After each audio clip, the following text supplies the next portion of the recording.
будет сегодня. Хлеб закончился весь. Весь на фронт ушел хлеб. Кто грамотный? Что здесь написано? И так понятно, хлеба нет. Да вот же хлеб, вот, вон он его спрятал.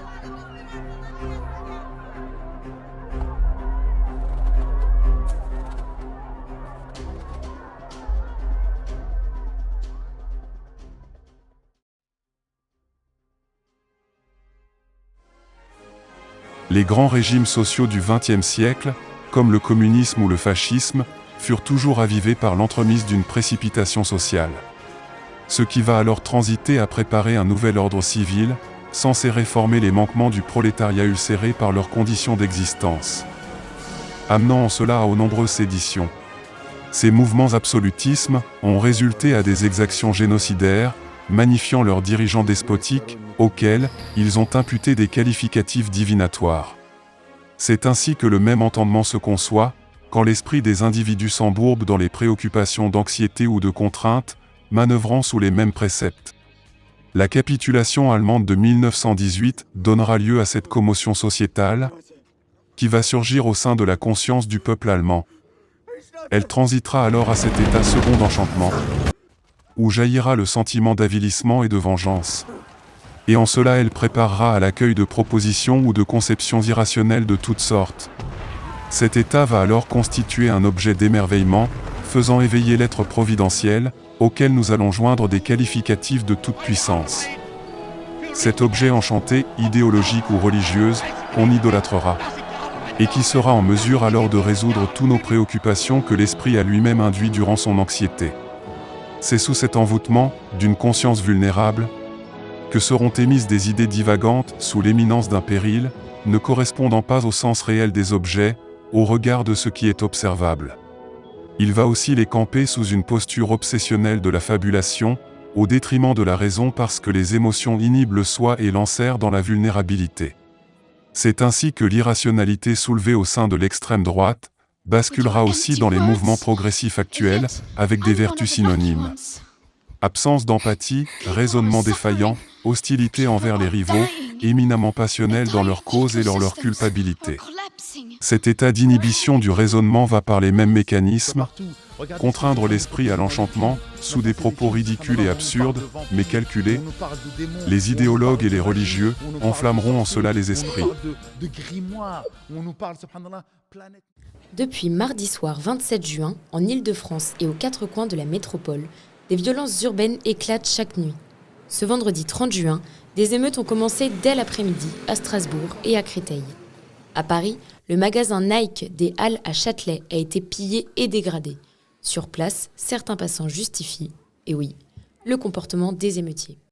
Franchement, leur vitrine Nike, on n'en a rien à faire. On parle d'émeute alors que c'est une révolution. Si ça avait été des personnes blanches, est-ce qu'on aurait dit le mot émeute? Non, on aurait parlé de révolution. On est dans un état avec une histoire coloniale, raciste, et c'est ça en fait qui crée cette situation aujourd'hui. Donc ce qui est problématique, c'est la société raciste systémique. Ça, c'est problématique. C'est pas les personnes de banlieue qui sont problématiques. Moi, je peux parler. Ma colère, je peux vous la montrer parce que je suis blanche en fait. Et ça, c'est problématique. C'est eux les victimes qui sont victimes au quotidien. Moi, en tant que personne blanche, je peux répondre à la police. Mais au quotidien, ils sont victimes de violences. Et ça, on n'en parle pas, on n'en a rien à faire. On s'en fout parce que c'est les Noirs et les Arabes qui souffrent. Donc on n'en a strictement rien à faire. Et ça, c'est problématique. Et j'ai envie de leur dire merci pour leur révolution. Parce qu'ils osent en fait faire ce que d'autres personnes n'ont jamais osé faire. Moi, je leur dis bravo. À Paris et en banlieue, environ 2000 véhicules et 119 bâtiments publics ont été brûlés. Des écoles, des mairies, des postes de police ont été attaqués. Comment expliquer de tels écarts de conduite? Disséquer l'entendement de l'esprit et se pencher de quelle manière il manœuvre quand il est envoûté sous l'idéologie. Qui étaient à Urgence Palestine, et dans le collectif de sans-papiers que je viens de mentionner, il y avait aussi des gens qui étaient à Urgence Palestine. Et d'ailleurs, il y a une militante qui m'a dit demain, je fais une conférence. On m'a demandé de la faire parce que je suis racisée. Il vaut mieux que ce soit quelqu'un de racisé qui fasse la conférence. Et racisé aujourd'hui, c'est non blanc. Exactement, c'est bien ça, hein. Exactement. Et elle m'a dit voilà, donc si tu veux venir voir. Et bon, là, je me suis dit bon, je n'ai pas le choix que d'aller voir, donc j'y suis allée et je suis rentrée dans ce collectif. Et j'ai commencé par rentrer dans une section locale, dans le 20e arrondissement. Et en fait, un jour, j'ai saisi l'occasion de pouvoir aller dans vraiment le collectif national avec le noyau dur des militants, parce que je me suis proposée pour faire le compte-rendu de la réunion et de la partager après aux autres groupes locaux. Et donc j'ai réussi à rentrer dans ce collectif vraiment à l'échelle nationale. Et là, je me suis retrouvée en réunion. Alors c'était vraiment la convergence des luttes. C'était impressionnant à voir parce que voilà, il y avait des militants indigénistes. Je pense à un des chefs qui s'appelle Omar Indigène de la Al-Soumi. République, par exemple, oui, c'est ça. De Ouria Boutelja, oui. Exactement, des militants du PIR. Il y avait un monsieur qui était fiché S pour islamisme en 2021 qui s'appelle Elias Dimzalen et qui lui est de perspective musulmane, qui est concrètement quelqu'un qui milite pour l'islam politique. Il y avait des féministes radicales qui justement organisent des réunions interdites aux hommes. Il y avait des marxistes. Interdites aux hommes hétérosexuels. Et cisgenres, exactement. Parce que si c'est transgenre, c'est bon. Et en fait, je me suis dit, bon voilà, comment tout ça peut fonctionner en fait concrètement, comment est-ce que ces alliances peuvent marcher, qui va se compromettre dans tout ça. Et puis voilà, je me suis rendu compte qu'en fait, donc, dans cette association, il y a une règle qui a été édictée, une doctrine officielle, c'est qu'on n'a pas le droit de critiquer les crimes commis par le Hamas, on n'a pas le droit de critiquer les viols commis par le Hamas. Et quand j'ai entendu ça, je me suis dit, bon, les féministes vont forcément réagir. Et je me suis rendu compte qu'au contraire, c'est elles qui étaient les plus offensives et qui essayaient de convaincre justement leurs camarades de non, il faut surtout pas condamner le Hamas. Et voilà, donc c'était très très marquant. Oui, il n'y a pas quand même, parce que moi ça me parut énorme que ces gens, oui, ils disent éradiquons Israël, etc. Bon, ok, c'est leur, je ne dirais pas c'est leur droit, c'est leur idéologie et c'est leur croyance, mais il n'y avait pas chez certains féministes, que vous avez rencontré certains féministes, ou certains LGBT, ou certains gauchistes, quand même se disant est-ce que ça va pas un peu loin tout ça? Non, il n'y avait pas. Alors si, il y a eu, par exemple, dans ce groupe féministe dans lequel j'étais, il y a eu un débat à la suite du 7 octobre, il y a une militante qui a commencé à dire le Hamas, ça reste quand même un parti réactionnaire, antisémite, est-ce qu'il faut vraiment le soutenir de manière inconditionnelle? Et en fait, on lui a très sèchement répondu qu'elle avait une vision trop occidentale des choses et qu'il fallait respecter l'autodétermination des Gazaouis, des Palestiniens, et que donc, finalement, le Hamas avait une légitimité. Et ça c'est même allé justement chez ces féministes à dire non, on ne va pas condamner les viols commis par le Hamas, parce que pour eux, en fait, les Palestiniens sont plus victimes. Même le Hamas, c'est plus des victimes que les femmes israéliennes. En fait, dans la concurrence victimaire. Exactement, quoi. Dans l'intersectionnalité qui explique que voilà, il y a une espèce de concurrence victimaire. En fait, les femmes israéliennes, elles sont hors jeu en fait. Voilà. Oui, en tout cas, elles sont moins à plaindre que. Exactement, elles sont moins à plaindre. Les islamistes, on va aller aider les militants indigénistes et on doit nous un peu laisser tomber nos opinions, par exemple sur le féminisme, pour les aider. Oui, c'est étonnant parce que, encore une fois, séparons complètement islamisme et musulman, c'est pas du tout la même chose, mais il voit bien que les islamistes, au fond, on avait bien vu le traitement des femmes yazidis et compagnie, enfin, et ce qui se passe en Iran, et ce qui se passe en Afghanistan avec les talibans, ça leur pose pas problème. Pas du tout, et d'ailleurs, voilà, les militantes féministes, moi, que j'ai rencontrées, elles militent concrètement pour l'autorisation du port du voile à l'école, le port de l'abaya, et pour elles, c'est anti-féministe d'interdire le voile à l'école ou d'interdire l'abaya. C'est islamophobe. Et d'ailleurs, j'étais à une réunion à Urgence Palestine et une militante qui disait que en fait, le féminisme blanc, les femmes qui demandent les écarts, qui demandent qu'il n'y ait plus d'écarts salariaux entre les hommes et les femmes, qui ont ce genre de lutte-là, c'est du féminisme blanc, c'est du féminisme privilégié, mais que la vraie cause, c'est les femmes qui sont voilées, et en fait, qui n'ont pas le droit de se voiler partout, et que c'est vraiment ça la lutte féministe par excellence. Le reste, l'économie, tout ça, c'est pour les blancs, c'est pour les privilégiés. C'est pour les blancs. Voilà, tout à fait.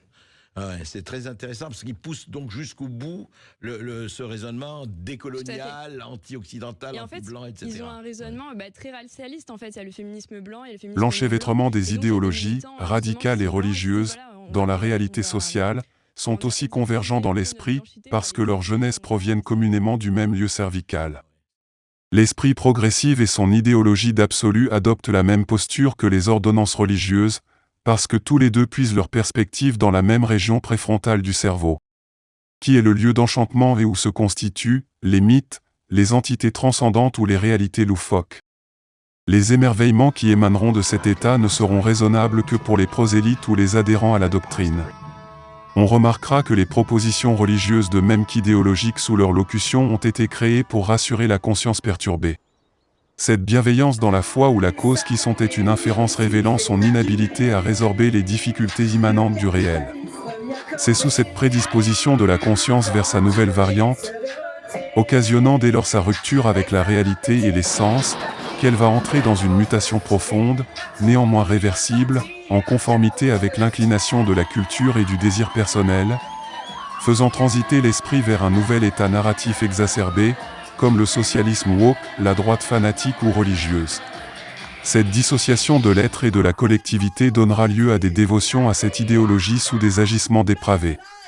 Tant que la proposition émane de cette capacité d'entendement, elle peut être distordue et ne pas évoquer la vraie nature des choses. Les idéologies sont généralement accueillies comme une rhétorique de la pensée. Mais le fait qu'elle ait une notion du désir, comme le religieux, elle prend ainsi les mêmes ossatures dévotionnelles que celle-ci, avec les mêmes ascendances conceptuelles, procurant ainsi cette possibilité d'altération du réel. Ces deux concepts de l'esprit prétendent constituer un ensemble cohérent d'idées qui doit par son abstraction être admis sans réflexion critique et sans discernement. Est-il surprenant de voir les individus manifester une telle distorsion mentale afin de souscrire à certains idéaux? Le désir collectif, par l'impulsion de ses angoisses, va désirer revêtir un être ou une idée de caractéristique de toute puissance afin d'espérer atténuer ses incertitudes. Devant ces appréhensions, seule une messianité idéologique incarnée par un individu pourrait résorber ces maux.